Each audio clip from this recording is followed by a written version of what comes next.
그럼 지금부터 이메일이 왜 주목받고 있고 이런 뉴스레터들을 활용해서 어떻게 행사를 참여율을 높일 수 있을지에 대해서 좀 더 깊게 들어가 보도록 하겠습니다.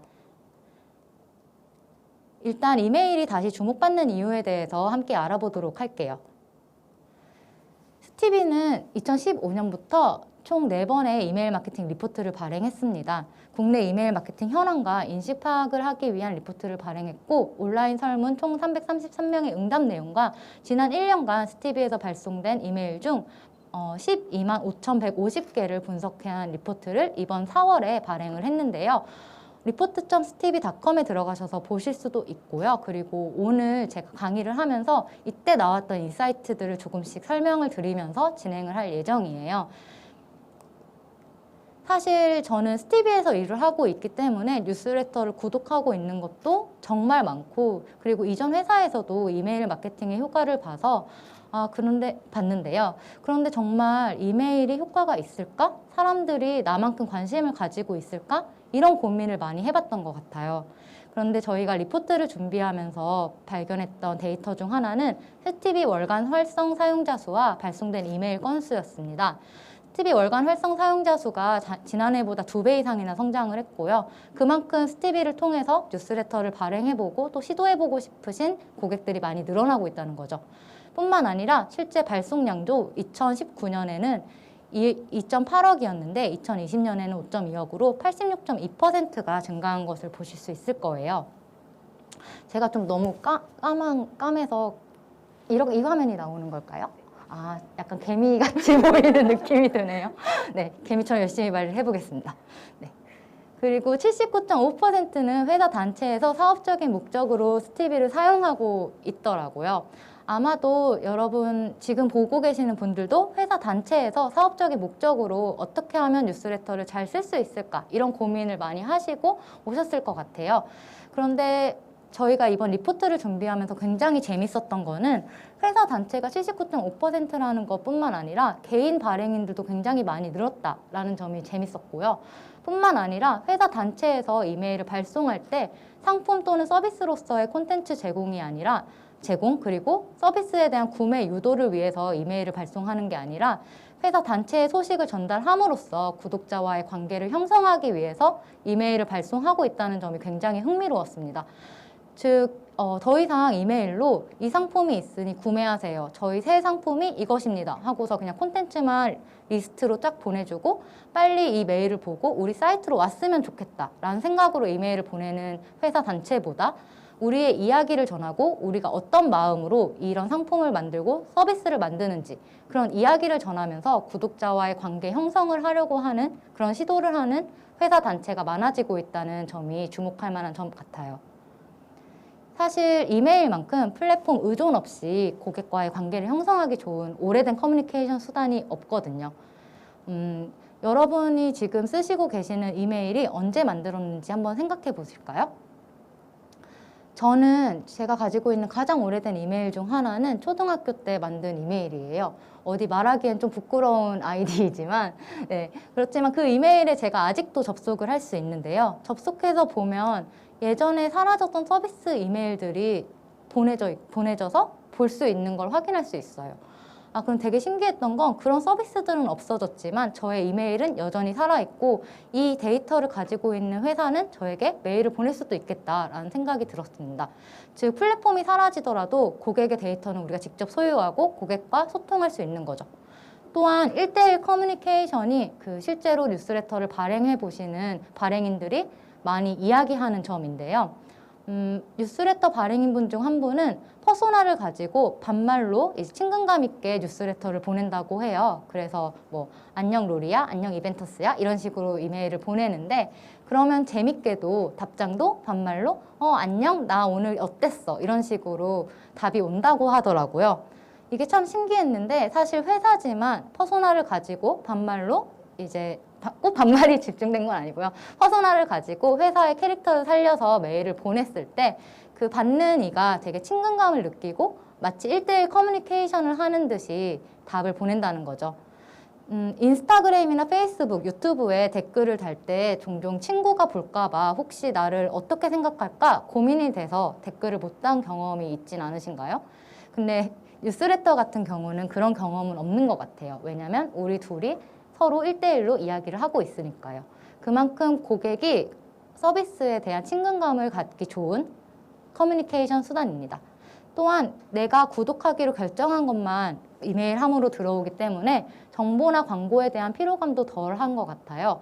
제가 요즘 롱보드에 관심이 생겨서 막 검색을 하고 있는데 페이스북에 들어가도 롱보드 광고가 뜨고요. 인스타그램에 들어가도 롱보드 광고가 뜨더라고요. 그런데 뉴스레터나 이메일 같은 경우는 그런 광고 게시물은 오지 않고 내가 구독하기로 결정한 이메일만 오기 때문에 그것에 대한 피로감이 덜한 것을 알 수 있습니다. 자, 그럼 두 번째로 이메일 마케팅 뉴스레터 트렌드에 대해서 알아보려고 하는데요. 앞에서 말씀드렸다시피 이메일로 더 이상 푸시성으로 이 상품을 사러 오세요 라는 그런 정보만 전달하는 뉴스레터보다는 관계를 어떻게 형성할까를 고민하면서 뉴스레터를 보내는 회사 단체가 많아졌어요. 그러다 보니 콘텐츠 뉴스레터를 많이 발송하고 있는데요. 대표적으로는 뭐 부딩이나 미라클레터, 마브뉴스 등이 있지만 저희 역시도 이메일 마케팅과 관련된 정보를 수요레터라는 뉴스레터를 통해서 보내고 있습니다. 사실 스티비가 보낼 수 있는 뉴스레터를 생각을 해보면 어쩌면 이런 메일을 보낼 수도 있을 거예요. 저희 기능 중에 이런 기능이 있습니다. 이런 기능 엄청 좋아요. 이거 써보세요. 빨리 와서 가입하세요. 이런 식으로 이야기를 할 수도 있을 텐데 그보다는 과연 우리 서비스를 사용하고 있는 고객들이 어떤 정보를 원할까? 왜 우리 서비스에 가입을 했을까? 이런 점을 생각해 보았을 때 우리 서비스는 마케터와 크리에이터들이 사람들에게 자신의 정보를 이메일로 전달하기 위해서 왔으니 그러면 이메일 마케팅 팁을 수요일마다 전하면 좋겠다. 혹은 개인 뉴스레터 발행인들이 어떤 마음으로 뉴스레터를 보내는지를 마음을 전하면 어떨까? 이런 식으로 생각을 해보고 수요레터라는 콘텐츠 뉴스레터를 발행하기 시작한 거죠. 실제로 저희 스티비의 수요레터 외에도 다른 회사에서도 이런 콘텐츠 뉴스레터를 많이 발행하고 있는데요. 아마 오늘 이 강연을 들으러 오신 분들은 아이보스라는 온라인 커뮤니티에 대해서 꽤 알고 계실 것 같습니다. 아이보스 역시 큐레터라는 콘텐츠 뉴스레터를 보내고 있습니다. 아이보스는 온라인 마케팅과 관련된 정보를 전달하는 사이트인데요. 거기서 마케터들을 위해서 정보를 뉴스레터로 전하며 주요 타깃과 관계를 형성하고 있어요. 그런데 뭐 아이보스에 오면 이렇게 많은 정보를 볼 수 있다라는 이야기보다는 뉴스레터 자체에 이번 주에 어떤 내용이 굉장히 재밌고 그리고 이번 주에 어떤 마케팅 뉴스가 있었다라는 것을 뉴스레터로 전하는 거죠. 꼭 아이보스 사이트로 오지 않더라도 정보를 전하면서 여기는 정말 우리를 위해서 좋은 정보를 제공해주는 그런 마음이 있는 곳이구나 라는 거를 고객들이 느낄 수 있게 콘텐츠를 구성하고 있습니다.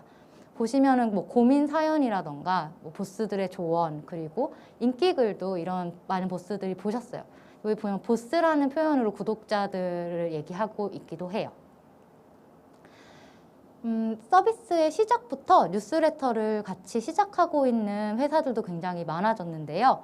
대표적으로는 자아성장 큐레이션 플랫폼 론칭과 함께 뉴스레터를 시작한 민미를 예를 들 수 있을 것 같아요.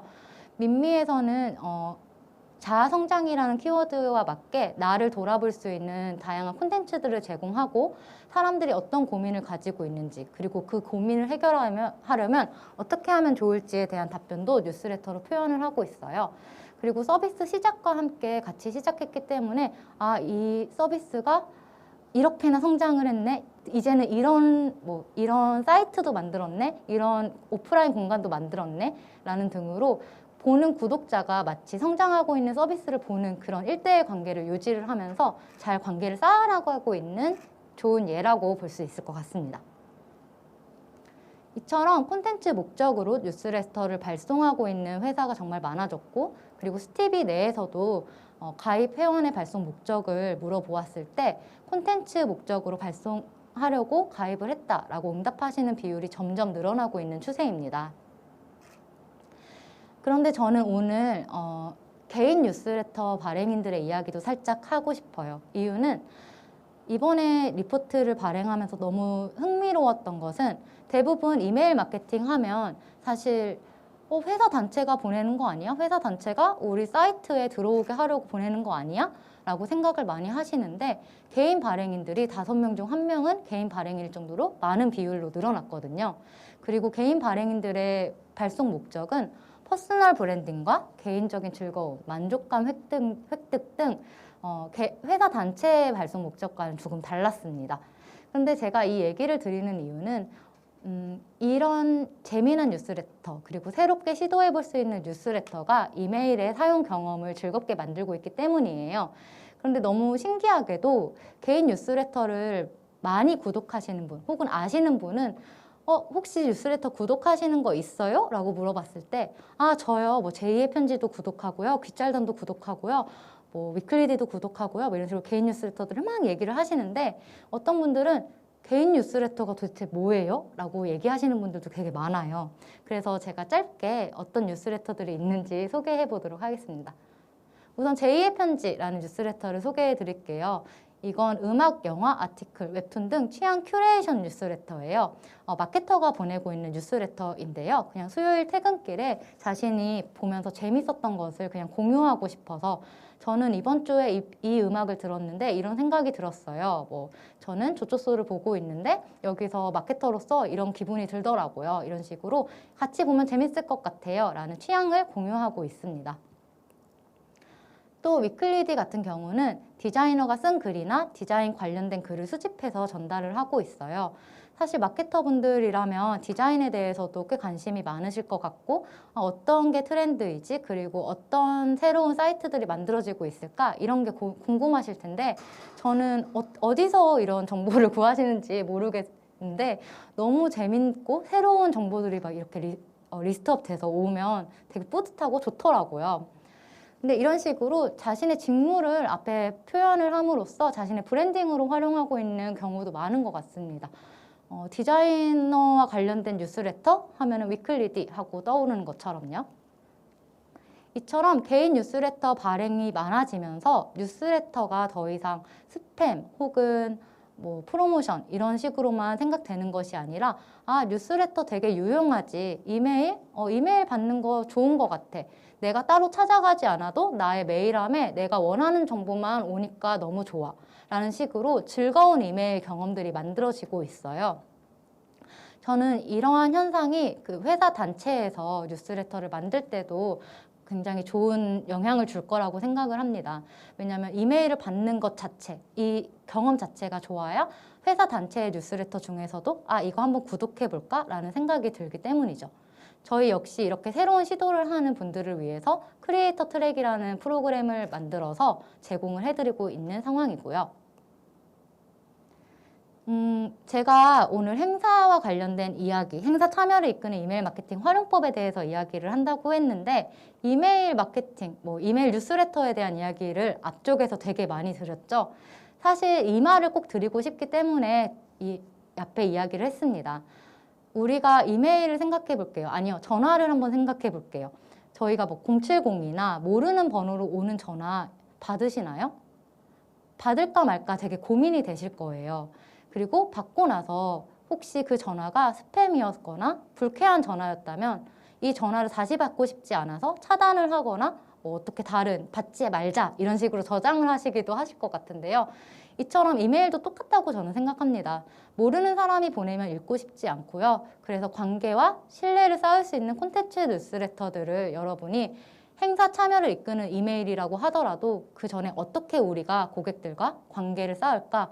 내가 보내는 행사나 이런 정보들, 이런 이야기, 이벤트들이 정보로 정말 유용해서 오라고 이야기를 하는 것처럼 만들 수 있을까? 이 고민을 하실 때 콘텐츠 뉴스레터들을 한번 생각해 보셨으면 좋겠어요. 저희 스티비도 비레터와 스유레터를 만드는 이유 중 하나는 우리가 진심으로 이메일 마케팅을 고민하고 뉴스레터를 발행하려고 고민하시는 분들에게 도움이 되었으면 하는 마음을 전하고 싶고 그런 신뢰를 쌓고 싶어서이거든요. 그렇기 때문에 저희도 웨비나에서 굳이 페이스북이나 인스타그램 등의 광고를 하지 않았어도 많은 분들이 오실 수 있었던 것 같습니다.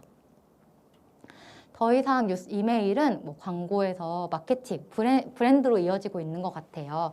그래서 아무나 읽을 많은 이메일보다 진짜 팬이 읽어줄 단 하나의 이메일을 만드는 것을 좀 더 집중하시는 게 좋을 것 같고요. 사실 행사나 웨비나도 똑같죠. 저희가 뭐 많이 뿌린다고 해서 많이 오는 것보다 정말 꼭 올 사람들에게 정보를 전달했을 때 효율이 더 높을 수 있잖아요. 그렇기 때문에 이 부분을 잘 고민하셔서 어떻게 하면 우리 정보가 브랜딩을 형성할 수 있을까? 팬과의 관계를 쌓을 수 있을까? 이걸 고민하면서 이메일을 보내보시면 어떨까라는 생각이 듭니다.